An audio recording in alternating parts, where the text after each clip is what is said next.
and welcome to Australia's first Let's Talk Tiny Houses podcast. My name is Christine, and ever since laying eyes on my first tiny house, I wanted to know more about the movement, the lifestyle, the communities, and most of all, how I can go tiny.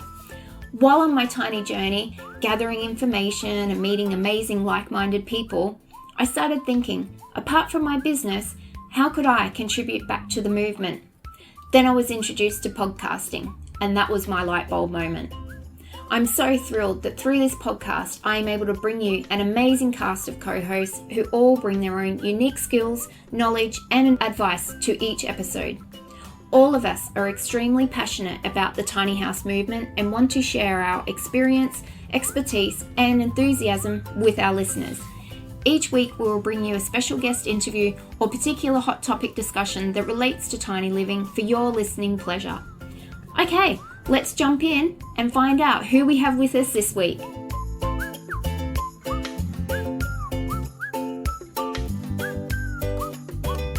Hi everyone, and welcome to this week's episode of Let's Talk Tiny Houses. Today, Patty and I have come up to the Sunshine Coast to meet one of the leading tiny house builders in Australia, Fabio Paolucci. How are you, Fabio? Very well.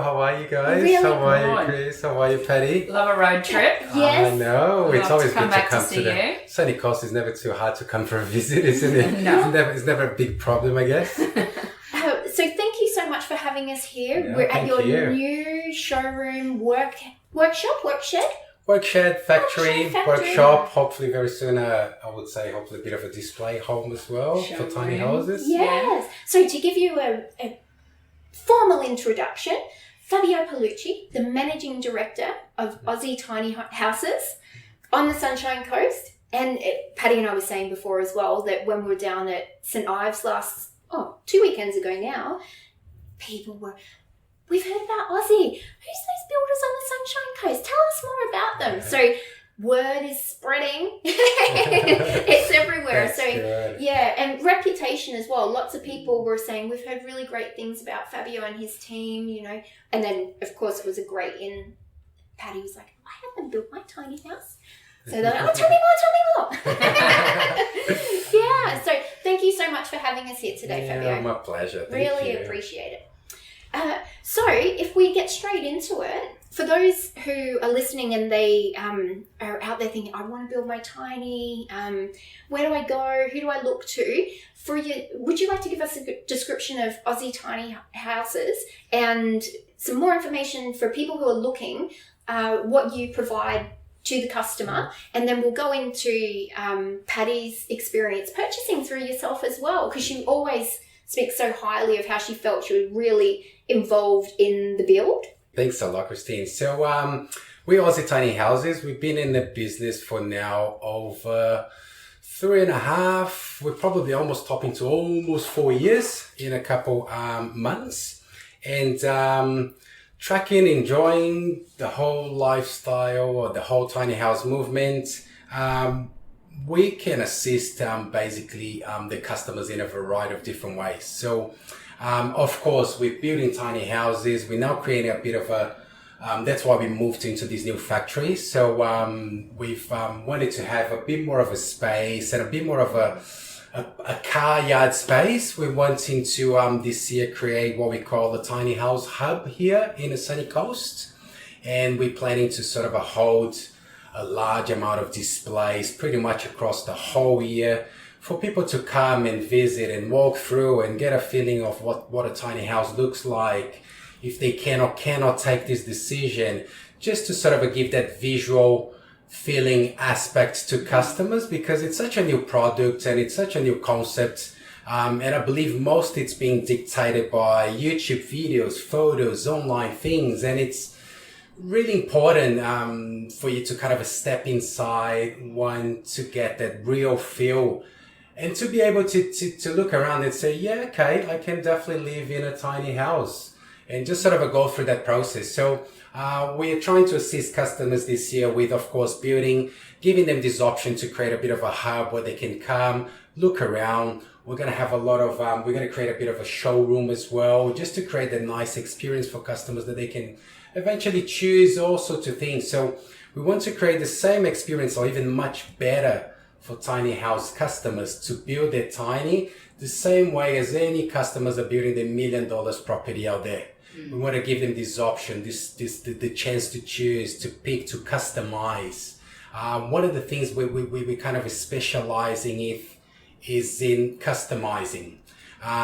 We have, of course, standard designs and things, and some of them will be in our website, but probably 90% of our work has been doing with custom designs. And even if we have standard designs that our customers kind of like and they want to go with, we always got to be encouraging them and say, look, are you sure this design is going to work? Let's sit down together with our architects and design team and just understand all your needs, understand who you are, what are your needs, what are your preferences, how is your lifestyle. Just because it's a tiny house, so it must be tailored, it must be custom to your specific needs, your wants. And this is something that I think is really magical about this whole industry, and one of the things that it makes us builders really happy, because we've been already a little bit into the other sort of a standard conventional market as well, being in conventional houses. Most of our team came from the conventional building industry as well. And we were always being a bit not agreeing in a way, because the market out there doesn't give any level of identity, customization to all of those sort of estate houses. It's almost like you can see that they're all the same houses. They got the same finishes, they got the same look, they got the same size bedrooms, they got the same size kitchen.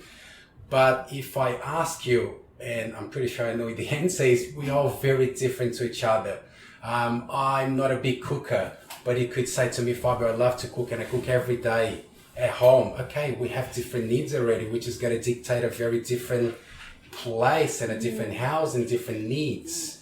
Which means even though the tiny house market is it's kind of a growing, we love the fact that we can customize and work with each customer. So it's almost like we have a rule in-house that we say there's no right or wrong. It's only if we cannot do, if the regulation allow or doesn't allow, all the rest is whatever the customer creation wants, wish list is. That's what it's all about. So this is another aspect of the business that we kind of sort of tailoring and trying to specialize with, which is customizing. We've gone through now over 167, 168 custom tiny house designs that we've worked with specific customers. And the beauty of this is that it's giving us a lot of information of what customers want, what people want, what do they need, what is a must, what is flexible. And we just kind of try and design and create things around those answers and those needs that we kind of are perceiving in the market. So this is some of the main key features, I would say. Apart from, of course, we've been assisting customers with delivering the tiny houses. We now started working quite heavily with finance companies. So we now have partnered up with over 3 to 4 finance companies. And we are trying to get our foot on the door with a big couple finance corporations and see if they can start eventually perceiving the tiny houses as a bit of a different asset to what it is classed nowadays. Which means we're just hoping to start opening the eyes of a lot of investors and financial institutions out there that this is a house, right? People are using this as a house. This is not a recreational vehicle. This is not a vehicle, even though it's classified as one, but it's treated as a house. So ideally, we're trying to work with some financial institution companies just to see if they can start perceiving this and putting a bit of more of a safety behind this transaction so that they can create products that will give more affordability and better rates for our customers as well. We've been working a lot with insurance companies now, and this has been very positive. So we have now over 4 insurance companies that have insured our tiny houses through us.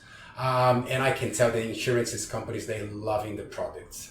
Awesome. They are even creating, some of the insurance companies, they now started to create specific products tailored to the tiny house market, which is great. It's showing that there is an interest there. There is a market getting created.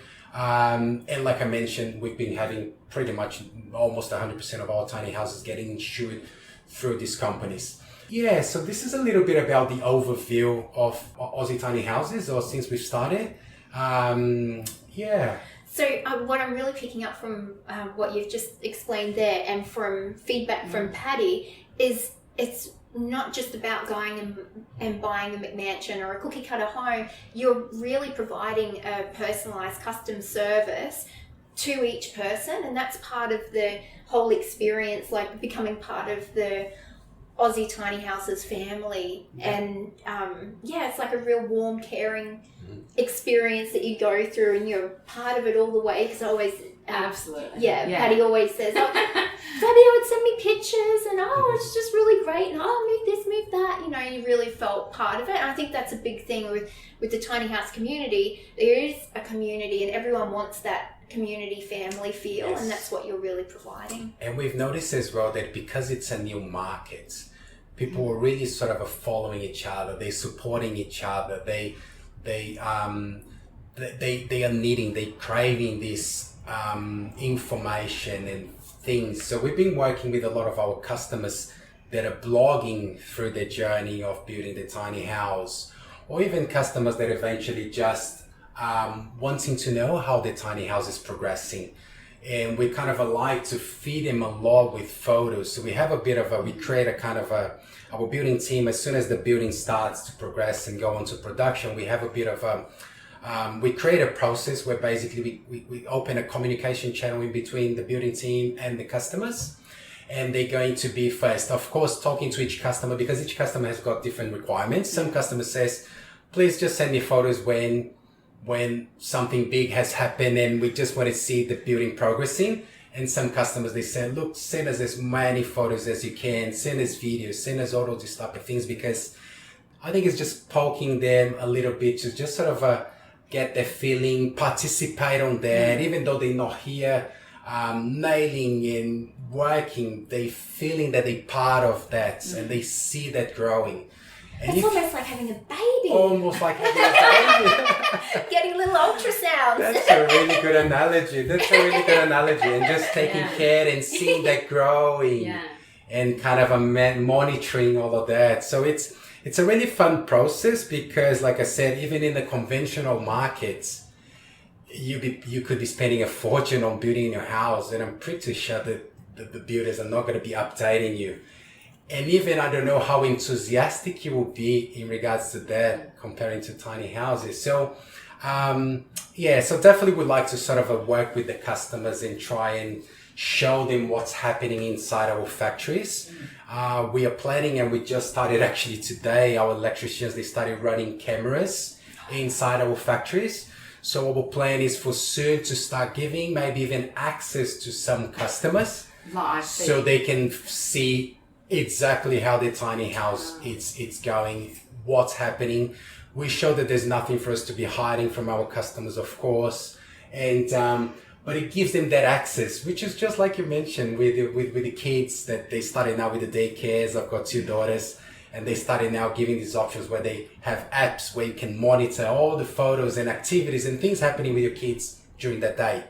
And that's almost the same that we're trying to create here a little bit with the tiny houses as well. Yeah. Oh, that's fantastic. Would you have been on that, Patty? No, probably not. But I was still happy to have all the feedback, and I was given choices. You know, now's the time. Do you want your floorboards going lengthwise or sideways? Do you want this? Do you want that? And it was certainly part of the build process. And I think what I'm finding now, what's really incredible, is that the passion you had back then when I first met you is still there, and you've obviously instilled that in the rest of your workers. So congratulations to that. I think you've done Thank you. Very happy phenomenal to job. And the things that you said, you've got to walk inside it to have that wow factor. And I'd been thinking of containers, and it wasn't until you said, come in and have a look at this one, and I actually took a breath and just went, yep, I can live here. And I think you've still got that even after you've done so many builds. I think it's really nice that you're still in touch with that essence. Appreciate. I think it's such an interesting and it's a market that I believe most of us in this market are here for passion. Yeah. If I can tell you something in regards to the building industry, that's probably a good insight, is that building conventional houses will make any builder, it's a lot more profitable than building tiny houses, which means most of the tiny house builders, they're in the industry because of a passion, because of a reason.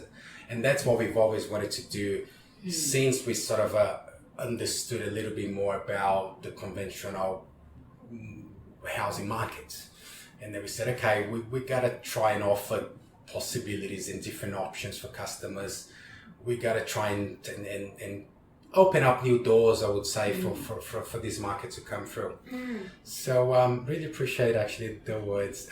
But yeah, I must say, I'm loving my life in my tiny, and I feel like it is my tiny. Yeah. Even though I didn't actually put those nails in, but I still felt like, because I think I came in and I went, why is the door over there? No, I want the door over here. And now, actually, I want the stairs closer to the door. And can you put the loft at this height? And the other one I want at this height. And can you do this? And you'd still ring up and go, now, do you want putty in those notches in the wall? No, I don't want that. And you'd leave it and you'd let it go. And so I felt like I was definitely part of that process, and even you didn't say no very often, but there was one about the roof line, I think it was, that Luke kind of went, nah, that's not going to work.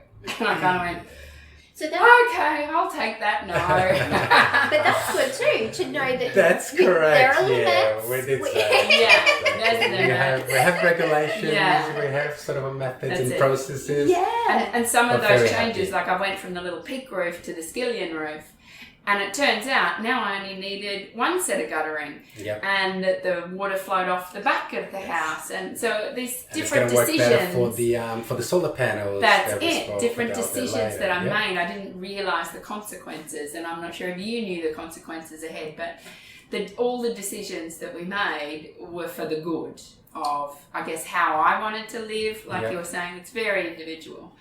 And but they were all, I don't regret any of those decisions at all. So I appreciate your support through all of that as well. That is great to hear, Patty. Yeah. So having spoken about Patty, in terms of building tinies for people to live in, there's this emerging market of people wanting to be part of the movement, maybe not feeling they could go into a tiny, but they want to be part of it, and they're seeing this other avenue via Airbnb avenues. So having a tiny on their property, 1.6, I think you were saying one of your clients is doing. So could you give us a little bit of insight how you're seeing the emergence of that market and where you think it might go over the next few years? Definitely.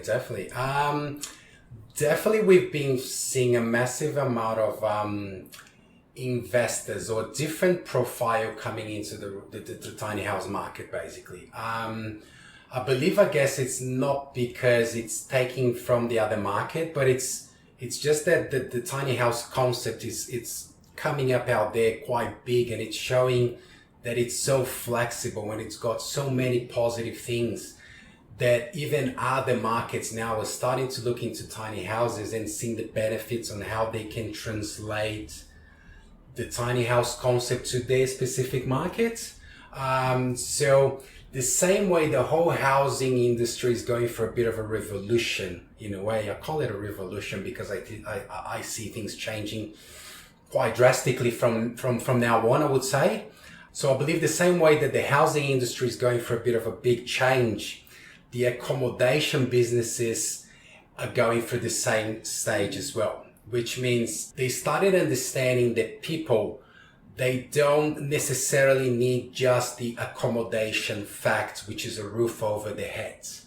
They wanting now experiences together with the roof over their heads. And these experiences is what the tiny house industry or the tiny house movement is bringing along with all of this, which is not only about the living small, living minimal, let's focus our energy into what we really love and what we want to focus rather than what society tells us to focus on. But I think it's basically just showing to these to these businesses, that rather than they just give a roof over their heads as accommodation. Now they can give experiences that will start opening people's mind and perceptions to what they really want, don't, what makes them feel good, what makes them don't feel good. Which means most of these businesses now, they started to spreading these tiny houses all over the country into really sacred, sort of a nice, exclusive places. Not all of them, of course, but majority are looking for a really nice, special place that you can go and put your tiny house in. And when you put someone into that experience, what they're going to start absorbing is not only, okay, this is a tiny house and I need to live minimal, but what is really important to me? Is it the nature? Is it all of this that I'm starting to get in contact and in touch with? Or is it that big 5-6 bedroom house that everyone or society tells us that we need to have? Full of stuff. And then you need to fill in that with stuff because it's 6 bedrooms. So there's a lot of stuff that you're going to need to purchase to fill that in. And that's just going to probably take you off. It's just going to demand more work, more time, more of your life for you to sustain that. Mm-hmm. And then it's just a matter of questioning back, is it that what we really need, or is it that just what the conventional has been, but now it's shifting? So I guess that all of this business is great because they're giving options for people out there to really try and understand this shift that is happening with not only accommodation, but lifestyles, what's really important to us, how much stuff do we really need to have in order to be happy, what is really happy or happiness, and just sort of a try and present options for people. We've been having a lot of investors using the tiny houses to give experiences to customers so they can live, of course, off the grid, sustainable experiences. We have a lot of customers now bidding farm experiences to show to the city people what a farm life is about, and to show the kids on the cities what a farm life is about. We've been having a lot of customers creating beautiful permaculture design concepts and creating a very nice organic gardens and a really nice eco place that now they can bring people, show them the whole concept, not only living small, but what's around the lifestyle. And I think that's what's really important and started to change and create that shift into the rental market, I would say. Yeah, so I believe that's a bit of that shift that it's happening in that real estate market and in the accommodation business, that it's actually being very favorable, I would say, for the tiny house movement, because it's giving people options to understand what this tiny house or the tiny movement is about. And experience that, not only the housing, the lifestyle as well. Yeah, definitely. So expanding from the Airbnb, you were mentioning that some of your clients are purchasing them for their already established businesses as a way to conduct their business in a different format. Correct. Yeah, definitely. So we've been having now, we've been doing health retreats.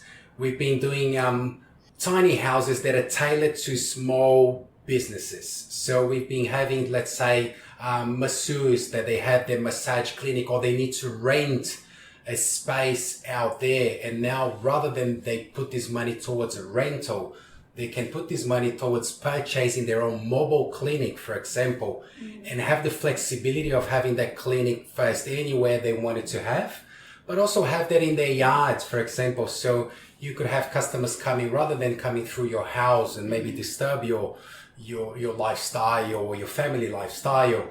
You could have now a more specific place, tailored specifically to that needs, and that you could eventually even have that position in places that could assist or could benefit the business as well.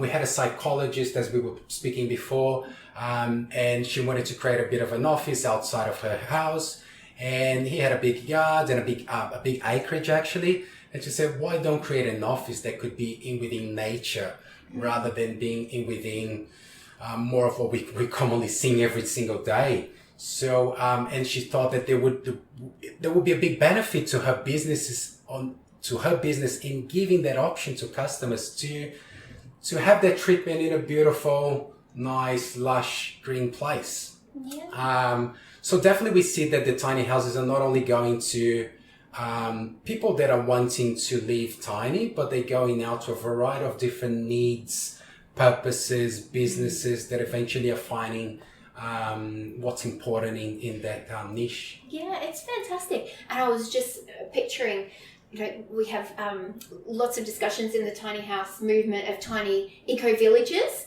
Imagine if there was like a tiny business village. Yeah. Like it's similar to like what's here. Imagine that. Or so we're in an industrial area here, but imagine you come off the highway and pop into your little tiny business village. Yeah. That's cool. And then they could all go on little movements together and take all their businesses around Australia with them. That's a very good idea. Yeah. Because Take it and run with it, people. That's I guess it started with all the food trucks. That's that you right. Yes. Yeah. And Yes. so this is just an expansion. Yeah. Yes, that's exactly What it. other types of Yeah. business could And be? if you're really thinking nowadays society, and even especially nowadays with all these viruses and all these talks that we're having out there, imagine that all these food truck businesses, what they're taking is the largest burden in the business is rental, is having that place that they can run the businesses. And with situations like nowadays, for example, that people need to shut their doors, or either you're paying rent and no one is coming through your doors, or you create this mobile facility business where you don't have a fixed rental anymore. Yeah. So it creates this flexibility for businesses as well, because don't put more pressure onto them, and it gives more flexibility for them to go after their businesses rather than where the open people the are. doors and wait for hopefully the customers to come through. So once again, it's another shift into another market that it's probably creating and showing other options for people that could minimize the risk on their businesses, and it could give an advantage as well to them. And it also flows on to service or product price. If you're not having to pay high rents for where your business is, you can flow on that cost, that benefit to your customers by offering a high market service, but not having that necessarily high-end price tag with it. And I think as well, like how you had mentioned, a counselling business had a tiny bill, and I think particularly like for kids, this is a bit like going into a big cubby, like, and that would add to the experience for the customer. You know, it's something unique, it's a point of difference for the business, but it's adding to, like, imagine kids in here. Yeah. Like Every time I've had kids visit with the meetings and stuff we've had, the kids are in the loft. Yes. That's where they are. Yeah. And the hardest thing is to get them out of the loft. Yeah, that's it. And then they want to jump out of there. No. Use the stairs, please. Oh, so awesome. So we're actually having our interview today in one of your tinies. What model is this that we're in? So this model that we have in this lovely conversation is the Mooloolaba, which is pretty much one of our kind of most popular designs, I would say. Since we've designed this model, it took us a good 80 or so odd designs to come to this one.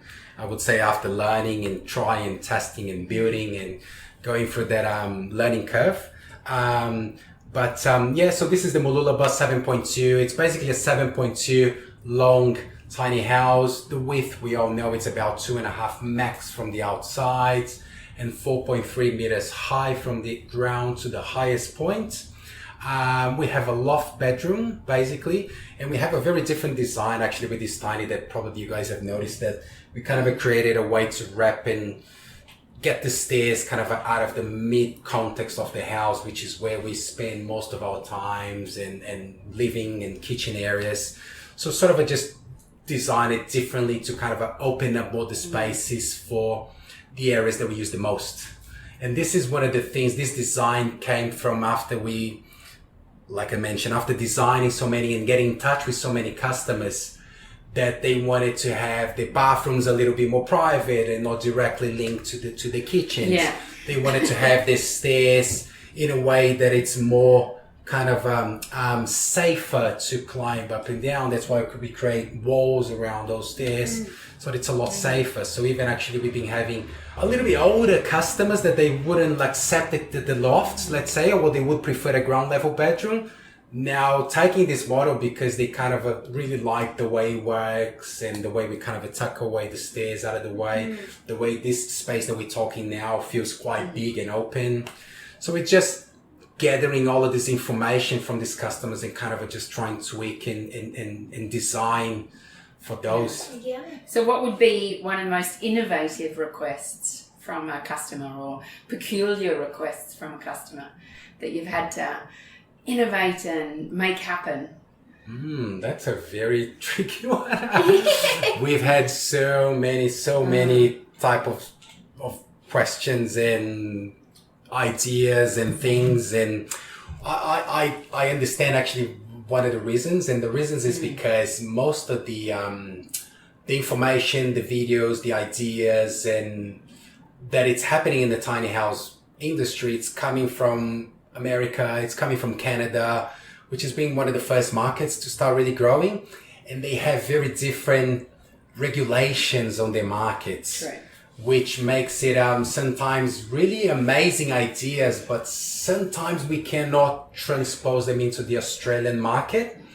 Just because, how can I say, America, it seems that they don't have much regulations around the transport industry, and you can almost build as big, as heavy as you want. Not as big as you want, of course, you have some restrictions, but you can go really long, you can go really heavy, as long as you got vehicles to be able to tow these, as long as you're using the right vehicles. And they have those big vehicles. Yeah. And in Australia, we know that this is not the same scenario. We don't have those big American trucks. Even if they do, they will cost a fortune. You'll be able to buy another tiny house and a half just with the cost of those cars, which it doesn't make sense for the whole movement. And so we've been having a lot of I wouldn't call crazy, but I would say we've been having a lot of very different and unique kind of things getting requested, that we have to sometimes just pull back to the Australian regulation and look back and say, look, can we really do it? What are the risks or not? So we always kind of are referring back to this, but we've done quite a few very interesting things with tiny houses. Most of the really interesting different things, I would say that they even come sometimes outside of the tiny house.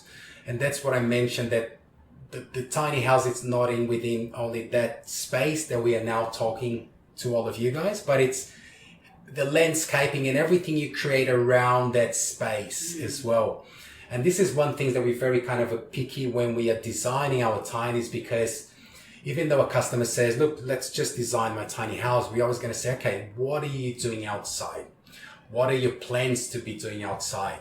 Are you planning on running deckings, awnings? Are you planning on putting outdoor showers? What are you planning to do? Because we need to somehow understand this when we design it, so then we can cater for all of this. We can have all provisions ready for this. We can make sure that a window is not going to be in front of your awning and things like that. But we can basically assist with designing the whole concept, which is not only the house, It's a home. but everything. It's the home. It's what the customers will be building outside, and how magic they can create that outdoor areas. So we've been having customers like recessing bathtubs on deckings, building beautiful, nice, massive deckings, putting awnings or pergolas outside, and recessing, creating multi-level decks, which means rather than you try and spread everything in one level decking, now they started creating multi-level deckings that you can create different environments. You start separating spaces. You start giving a lot more shape to the architecture you're trying to do from the outside. But it's giving them this option to create these really unique things, such as outdoor bathtubs. We had a customer building a now bath house facing a national park. Everything was literally linked under the trailer with the same tiny house, hot water system and everything else. But it's giving them this option to sort of create everything that it's outside as well, not only inside the houses.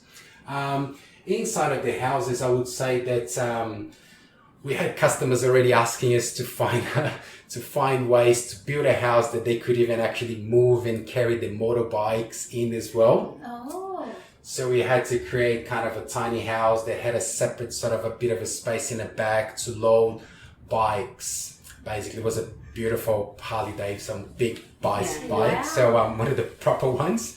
But he wanted to have the facility to be able to load that onto that trailer / tiny house, be able to move it across. So, we had a few of these type of things that we have to deal with. Yeah. We always try and work around and work with the customers, of course, in regards to what they're really needing. We always try and encourage them to make sure that if it's really a feasible idea. So I remember with this customer that wanted to buy behind the trailer, we really sat down to him and say, look, we're going to have to restrict the size of your tiny house and the weight and all of this because of that extra addition that you're asking me to do. Are you happy to do all of these type of things? So it's giving the customer these options, and they go guiding us in regards to what's really important to them and what they're happy to sort of give up and work along.